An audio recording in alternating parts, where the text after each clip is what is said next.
wanted to talk to you this week about self-determination, and when I speak to organisations about when their people go off on stress leave, if we intervened early at that point and sort of contacted them within the first 48 hours, not necessarily somebody from their work area, but somebody independent or somebody from a different work area, and sort of said, hey, I hear you're off on leave. I hope everything's okay. Do you want to talk to me about it? And listened to their story. We don't need to take sides. We don't, they might say, my manager's an ass. But in reality, maybe the manager is, or maybe they're just really stressed by the situation that they're in and they're misconstruing a lot of things that are happening in the work environment. Regardless, if we actually talk to them about how they're feeling and we give them the sense that they're valuable to the organisation and whether they want to go and work back in that environment or not, your organisation is still going to benefit from them remaining in the workplace.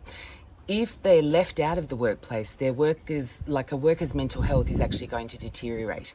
So we have all of these rules and regulations depending on what state you're in, based on the fact that we have obligations to remain in touch, all of these things.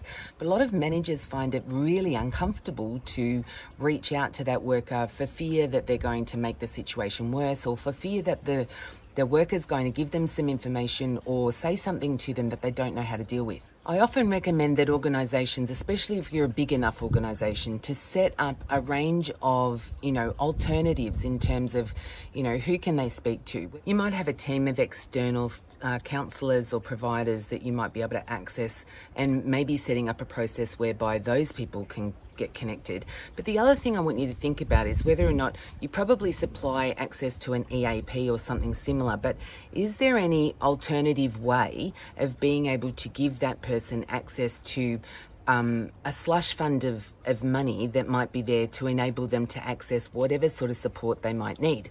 Now, I get it. We all want to do validated kind of, see a counsellor, see a psychologist, whatever.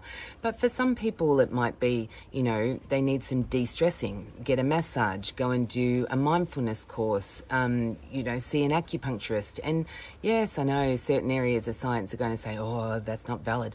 But we shouldn't be judging what's valid or not. And if we allowed our, injured worker to determine for themselves what was the best approach for them to take, so that they could feel that they were being supported by the organisation to get better in whatever way that was, and we reviewed it, then I think we'd find that a lot less people would then take the next step and go to a workers' compensation claim.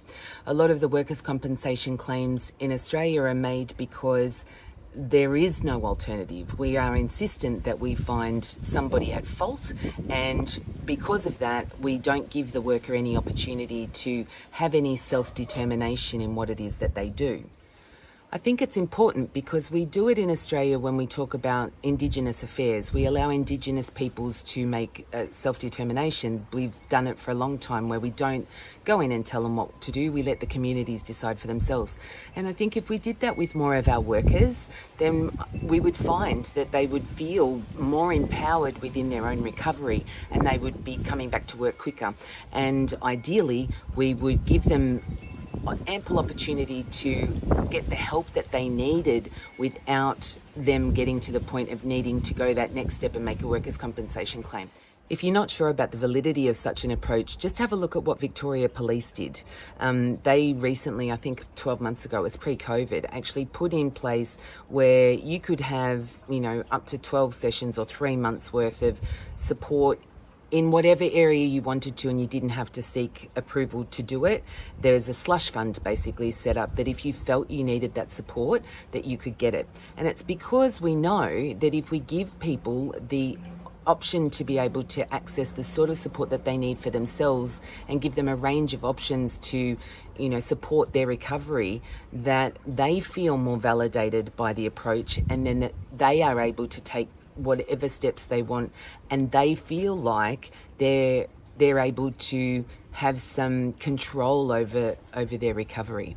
And I can't stress to you enough how important it is to give people the opportunity to have that sense of autonomy over their recovery. All right, see you soon.